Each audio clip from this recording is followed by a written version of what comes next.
Hi friends, welcome to my channel ఏజే creations అనమాట. చూడండి, మనం ఈరోజు సండే కావడం వల్ల డే మొత్తం లేట్గా స్టార్ట్ అవుతుంది. 10:30 అలా అయింది టైము. కానీ మేము మాత్రం 9 కల్లా లేచి ఫస్ట్ ఏం చేయాలా అని చెప్పేసి మసాలా చాయ్ పెట్టుకోవాలనుకుంటున్నాను అనమాట. అది ఎలాగో మీకు కూడా చూపిద్దాము. విత్ బెల్లంతో షుగర్ కావాలనుకున్న వాళ్ళు షుగర్ వేసుకోవచ్చు, కానీ హెల్త్ పరంగా బెల్లం మంచిది కాబట్టి ఇలా పౌడర్ చేసి పెట్టుకున్నాను నేను. చూడండి ఇప్పుడు ఎలా తయారు చేయాలి ప్రాసెస్ అనేది. అలాగే ఒక గ్లాస్ వాటర్ పోసేసుకొని ఇందులో మనం ఏమేమైతే మసాలాలు ఉన్నాయో అవన్నీ దంచేసుకుందాం. చూడండి, దాల్చిన చెక్క, అలాగే లవంగాలు 2, మిరియాలు 2, ఇలాచి అంటే ఫ్లేవర్ ఇష్టం కాబట్టి నేను 2 వేసుకుంటున్నాను, 1 అయినా వేసుకోవచ్చు. అల్లం చిన్న ముక్క, వీటన్నిటిని దంచి చూపిస్తా. చూడండి, ఇవన్నీ చూడండి ఇందులో వేసేసుకున్నాను. అయితే మసాలా అంతా ఇలా దంచేసుకున్నాను. చూడండి, ఇది వేసేద్దాము వాటర్లో. ఇది బాగా మరిగిన తర్వాత మాత్రమే మనం కొంచెం టీ పొడి అది వేయాలి. చూడండి, బాయిల్ అవుతుంది.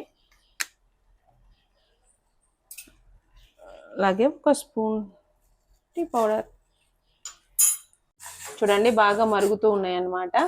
మనం పోసిన వాటర్ ఆఫ్ అయ్యేంత వరకు బాగా మరిగించి మనం ఇప్పుడు పాలు పోసుకుందాం. చూడండి, అంటే నేను మెజర్మెంట్ ఎందుకు చూపిస్తున్నానంటే నాకు కొంచెం చిక్కగా అయితేనే బాగుంటాయి, అందుకోసం అని చెప్పేసి 2 గ్లాసెస్ మిల్క్ పోస్తున్నాను. ఈ చాయ్ తాగడం వల్ల గొంతు నొప్పి, గరగర అవన్నీ కూడా తగ్గుతాయి అన్నమాట. మసాలా చాయ్ నాకైతే చాలా ఇష్టము. చూడండి, చాలాసేపు మరిగితేనే బాగుంటాయి ఇవి. ఒక 5 మినిట్స్ బాగా మరిగిన తర్వాత, నేనైతే కొంచెం టైమే పట్టిందిలేండి, ఇంత మంచి కలర్ రావాలి.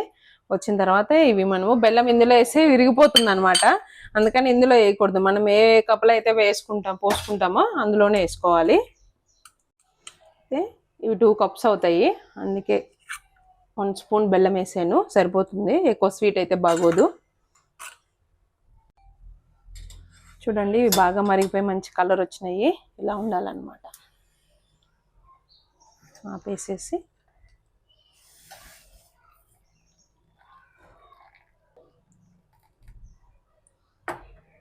చూడండి, మసాలా చాయ్ అన్నమాట. మీకు కనుక నచ్చినట్టయితే లైక్ చేయండి, షేర్ చేయండి, సబ్స్క్రైబ్ చేయండి. Thank you for watching.